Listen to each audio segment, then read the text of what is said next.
Hello, my name is Jason Leahy, Executive Director of the Illinois Principals Association. Thanks for joining me for this IPA talk. Very fortunate to have our high school principal of the year with me, Mr. Patrick Leonard, who is the principal at Ottawa Township High School. Patrick, appreciate you spending some time with me, just talking to us about your story and the good work that you're doing. Well, thanks, Jason. Thanks for having me.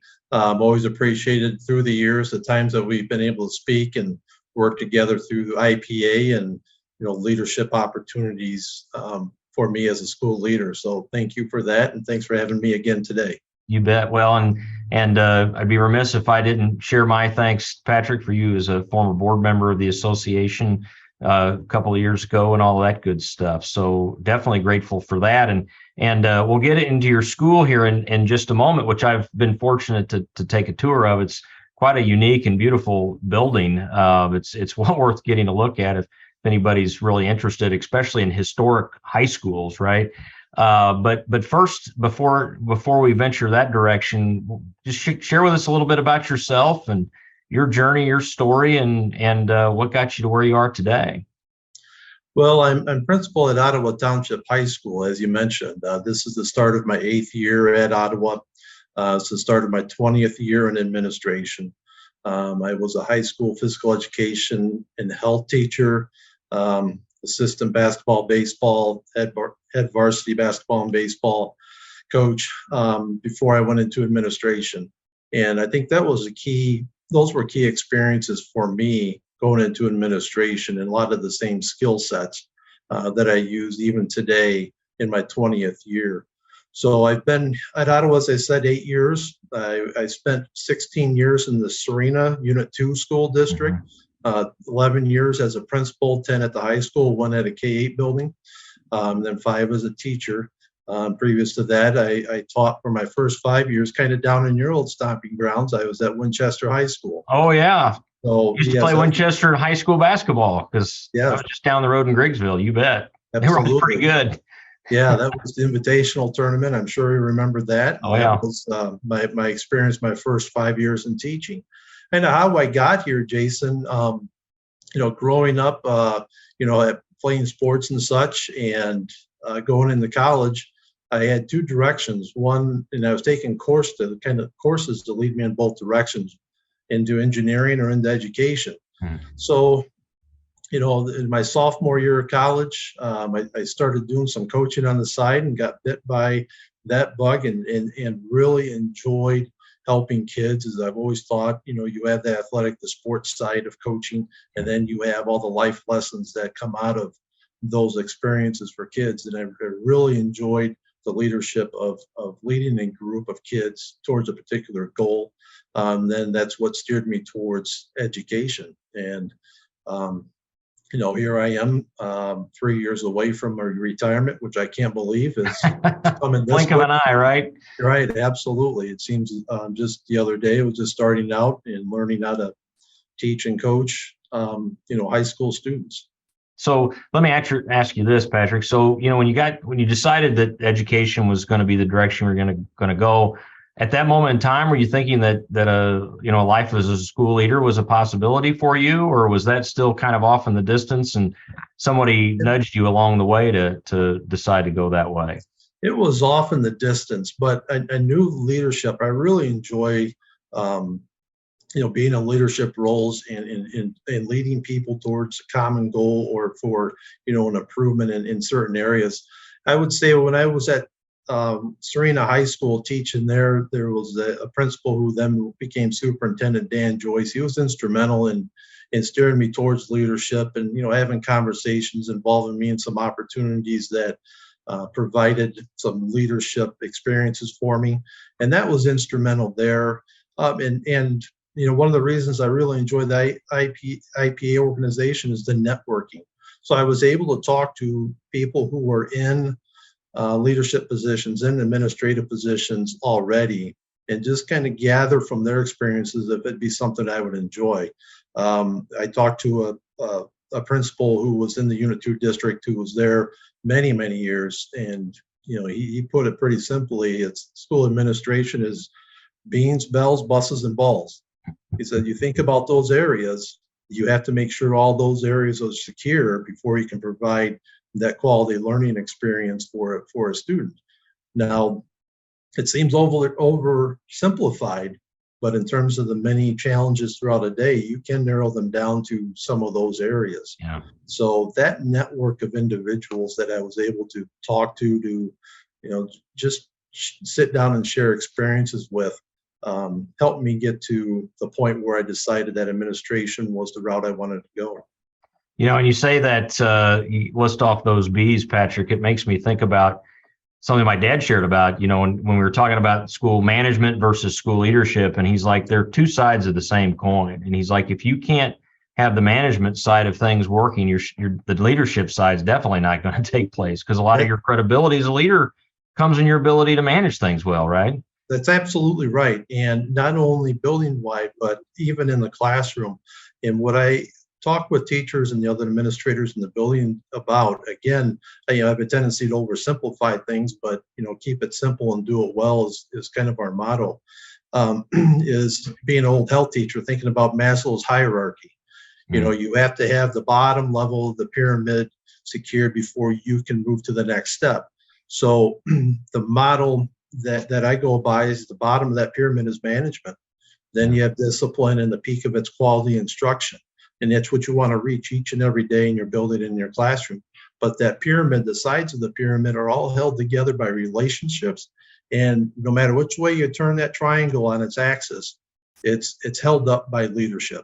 Mm-hmm. And that's what I really believe creates that quality experience for the kids each and every day. Well, obviously that philosophy is held up for you, Patrick, because you've had a lot of success, and of course now being recognized as high school principal of the year. And I was talking with the middle school principal, your counterpart over in that direction, Keith Wood, about just tenure and being stable in positions, and obviously you've been able to do that. Would you say, Serena, it was 11 years at the building level, now 8 at Ottawa? Is that correct? That's correct. Yeah. So that really blows past what the national statistics are telling us right now about churn and length of tenure for school leaders in positions. A lot shorter than that. But I'm going to guess you would share something similar, in that your ability to be in your positions as long as you have been, it's given you the opportunity to get some things done. Right. In terms of sustained growth, that's very important. Last year, which would have been the start of my 7th year, we were finally able to get to what I felt was a critical step in the progress here at Ottawa, is we created a position, the multi-tiered system of support coordinator. Now, this allows us to really address students and who are at risk, who are having challenges and struggles in the learning process. And the things in the last year and a quarter right now that we've been able to do, where previously you try to have other people in certain positions manage different aspects of that one coordinator's position, has really allowed us to focus on student learning and those who have challenges in that process. So that was the start of year 7. So it does take a long time, I think, to really see a vision through in a school, and there's a lot of reasons for that. But I think, there's many reasons why administrators may go from one position to another, one district to another. But the sustainable piece of what we're trying to accomplish here at Ottawa, I hope is still in place well after I'm here and in the future. And that's what we're trying to do, is build something that's sustainable regardless of who's in my chair, because it's what's best for kids and what we believe right now. Yeah. So you've shared a little bit about some good things that you've got going on there at Ottawa Township. As I mentioned earlier, it's a beautiful historic building. What else can you just share with us about the school that you lead? Well, right now we're currently around 1,300 students. We have 102 certified staff members. The campus itself, which you referenced, and it was enjoyable several years ago. That goes back a little ways, Jason, when you were able to visit here and we walked around and toured the building. It is a historic building. There's a lot of natural pieces here where they've tried to maintain when they do additions or any type of remodeling, and they've done a phenomenal job with that. We are nestled in the corner of the Fox and the Illinois River, Right. which is absolutely beautiful as long as the water stays where it should. Right. We're very unique where, most schools may worry about a heat day or a snow day, but we also have experienced times where we have flood days as well. So we have to Yeah, like kids not able to actually get to school, right, because of the water, correct? Right. Well, that's true. We have two ways that staff and students can exit. They can go west and they can go east. And what happens is the street to the east of us that floods down around the bend a little bit, and the city does not want us in session if we only have one exit point. So right. It does cause an issue when the waters get too high, but like right now, it's absolutely gorgeous. The campus itself is beautiful. So the building, if you ever have a chance to come by Ottawa High School, take a walk around, and it's a very neat historic building, as you mentioned. I got a couple of high school boys that are on the bass fishing team. They might have a hard time staying concentrated in their coursework, knowing that they could be out throwing a lure in the water just outside the building, right? Yeah, I've heard that many times from students, including my own children, of their concentration or focus levels when they're, looking out a classroom window, staring at the river. Yeah, no kidding.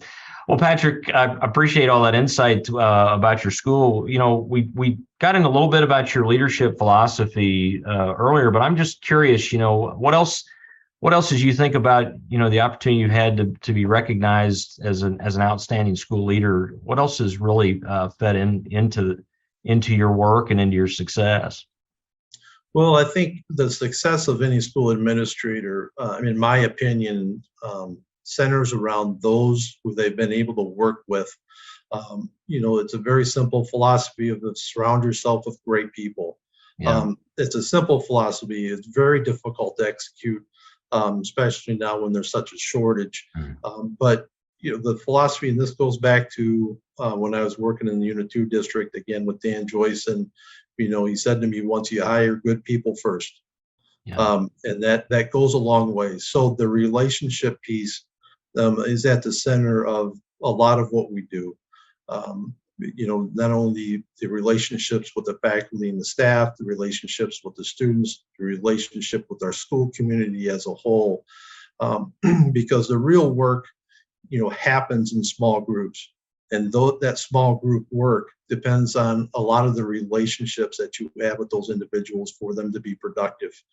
So, philosophically, that's in terms of success here at Ottawa High School, and maybe previously in my career, I've been very fortunate to be around people who are very talented, who are committed to helping students.